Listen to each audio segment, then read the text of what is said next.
DNC fundraiser roasts party's delusions about a Kamala Harris political comeback, not what America wants. DNC fundraiser Lindy Li tore into Democrats' delusions about a Kamala Harris political comeback, Thursday, amid party buzz of the vice president staging a 2026 gubernatorial or 2028 presidential run. This is not what America wants. November 5th was a decisive defeat for the Democratic Party. She lost every single swing state.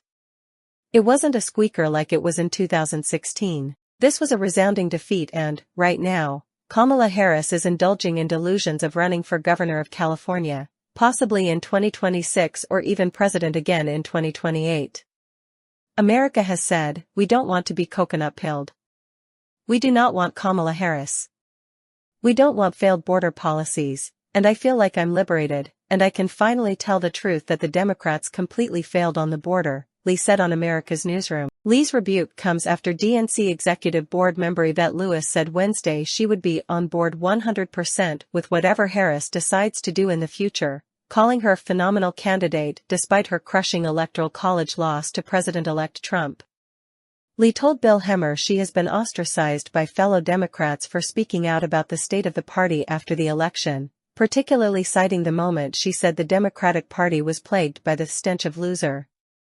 I lost tens of thousands of followers because I dared to tell the truth. Because in a cult, you can't tell the truth. You can't ask any questions, but I'm done with that, she said. I'm probably going to get cancelled again for what I am about to say. Men are men and women are women, and it's an issue when men are trouncing women in women's sports. This should not be a controversial take.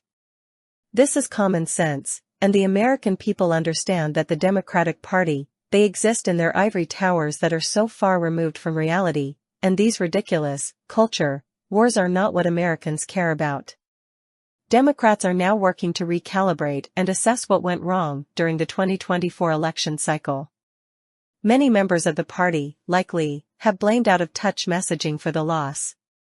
We care about bread and butter issues. We care about putting food on the table, sending our kids to school, strong borders, not having millions of people rush to the border, and I'm a naturalized immigrant myself.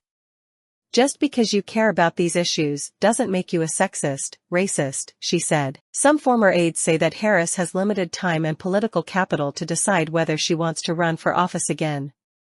She doesn't have to decide if she wants to run for something again in the next 6 months, one former Harris campaign aide told Politico. The natural thing to do would be to set up some type of entity that would give her the opportunity to travel and give speeches and preserve her political relationships. There will be a desire to hear her voice, and there won't be a vacuum for long, a person close to Harris reportedly said.